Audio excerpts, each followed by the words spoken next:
you're right on time. Welcome to another Mysteries of the Superstition Mountains. And we have a special show today because we're going to be talking with Clay Wurst. And nobody better to tell us about the area of Goldfield and the Wasp Mine and the Mammoth Mine than Clay Wurst. As a matter of fact, he's got a great story about the Mammoth Mine he's going to share with us. Clay? Back in the early days of the Mammoth Mine, there was a cave-in. And there was a man trapped down there for over a month with nothing to eat.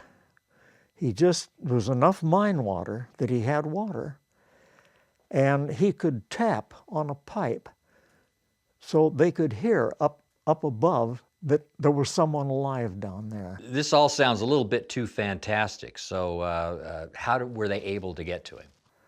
So they had to sink another shaft down alongside him, drift across, and bring this guy out. I'm really amazed that he was able to survive this. And when they brought him out, I think he weighed about 120 pounds, but he actually walked out under his own power, and he lived. What about the man that was high-grading gold and then hiding it up in the mountains? Yeah, there's another story, and apparently this is not just a story. This apparently actually happened. There was some extremely high-grade gold in the Mammoth Mine. And it was a real temptation for the miners that worked there to try and sneak that stuff out, called high grading. And there was a lot of it going on. They had to build a dry room where when the miners came in, they completely stripped naked, changed into their mining clothes.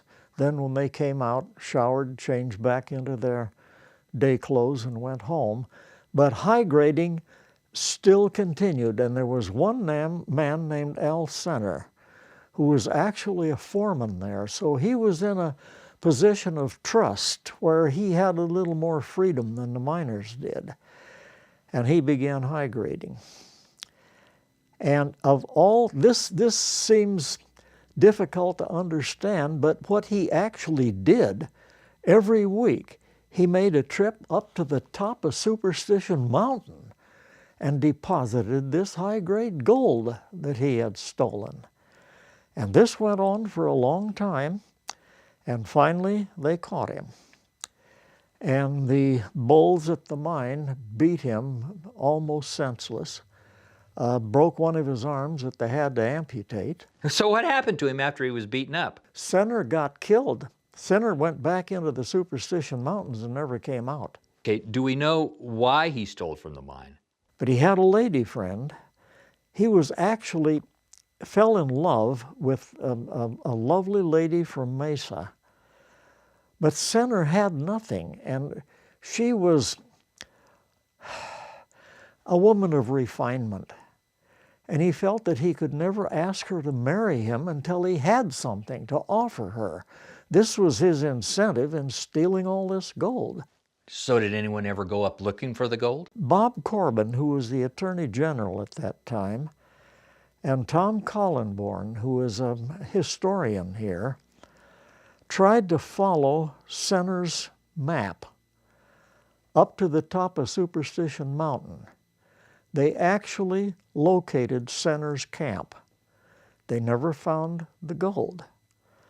Coming down off the mountain, a perilous route to try with the pack outfit, they found a place down in the canyon bottom where there was a skeleton of a dead mule, and they also found Center's skeleton with one arm missing.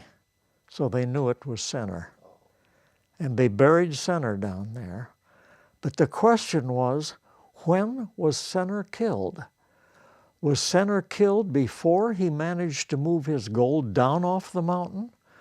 Or had Center moved most of the gold down off the mountain, was going back to bring down his camp, his personal effects when he was killed?